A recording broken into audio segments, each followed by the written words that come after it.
भारतीय सेना प्रमुख जनरल उपेंद्र द्विवेदी ने पाकिस्तान को कड़ी चेतावनी दी है और स्पष्ट किया कि ऑपरेशन सिंदूर अभी भी जारी है। उन्होंने कहा कि किसी भी प्रकार की हरकत करने पर भारतीय सेना माकूल जवाब देने के लिए पूरी तरह तैयार है। जनरल द्विवेदी ने बताया कि 2025 में ऑपरेशन सिंदूर के दौरान 31 आतंकवादी मारे गए, जिनमें लगभग 65% पाकिस्तानी थे।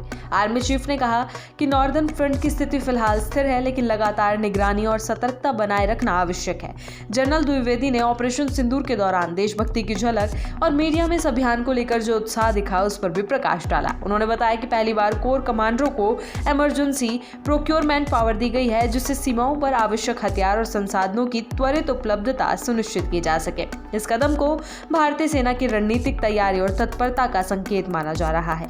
आर्मी चीफ ने देशवासियों को आश्वस्त किया कि भारतीय सेना हर परिस्थिति में सजग, सबल और संकल्पबद्ध है। उन्होंने कहा कि सेना में रीस्ट्रक्चरिंग की प्रक्रिया लगातार जारी है। इस दिशा में Rudra brigade, Bhairav battalion, Shaktibaan regiment और अग्नि प्लाटून जैसी नई इकाइयां बनाई गई हैं। इसके अलावा भारतीय सेना हमेशा थिएटराइजेशन की रणनीति पर कमिटेड रही है, जिससे हर मोर्चे पर संचालन की क्षमता बढ़ती है। जनरल द्विवेदी ने जम्मू कश्मीर में स्थिति का भी जायजा लिया। उन्होंने कहा कि हालांकि क्षेत्र संवेदनशील है, लेकिन पूरी तरह कंट्रोल में है। ऑपरेशन सिंदूर के दौरान दोनों देशों की तरफ से जो फॉरवर्ड मूवमेंट हुए थे उन्हें धीरे धीरे कम किया गया। हालांकि भारतीय सेना ने अपनी निगरानी और सतर्कता बनाए रखी है। आर्मी चीफ ने बताया कि अभी भी कुल 8 आतंकवादी कैंप सक्रिय हैं, जिनमें से 2 IB के पास और 6 LOC के पास स्थित है। उन्होंने ये भी स्पष्ट किया कि पाकिस्तान के साथ DGMO स्तर की बातचीत में न्यूक्लियर मुद्दा नहीं उठा। आर्मी चीफ ने यह भी बताया कि ड्रोन का इस्तेमाल पहले भी किया जा रहा था, लेकिन ऑपरेशन सिंदूर के बाद इसकी कार्रवाई और तेज कर दी गई।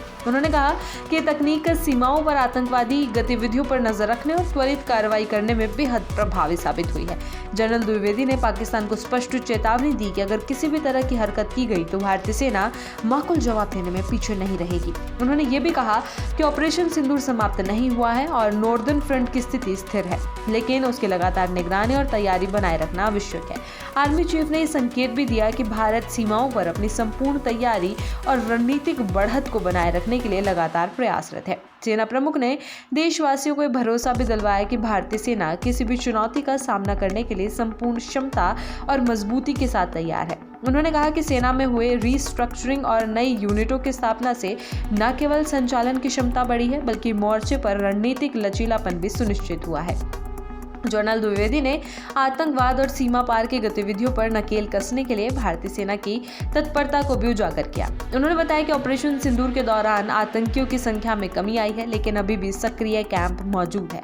उन्होंने इस बात पर जोर दिया कि भारतीय सेना सीमाओं पर हमेशा सतर्क, सजग और सबल रहेगी। आर्मी चीफ ने कहा कि ऑपरेशन सिंदूर के दौरान जो कदम उठाए गए वे न केवल सुरक्षा की दृष्टि से आवश्यक थे, बल्कि इसने सेना की रणनीतिक तैयारी और सीमाओं की भी मजबूती को साबित किया। उन्होंने स्पष्ट किया कि किसी भी तरह के आक्रामक या उकसाने वाली हरकत पर सेना तुरंत और सटीक जवाब देने में सक्षम है। उपेंद्र द्विवेदी ने कहा कि ऑपरेशन सिंदूर केवल एक सैन्य अभियान नहीं है, बल्कि ये भारतीय सेना की संकल्पबद्धता, देशभक्ति और सुरक्षा के प्रति सजगता का प्रतीक भी है।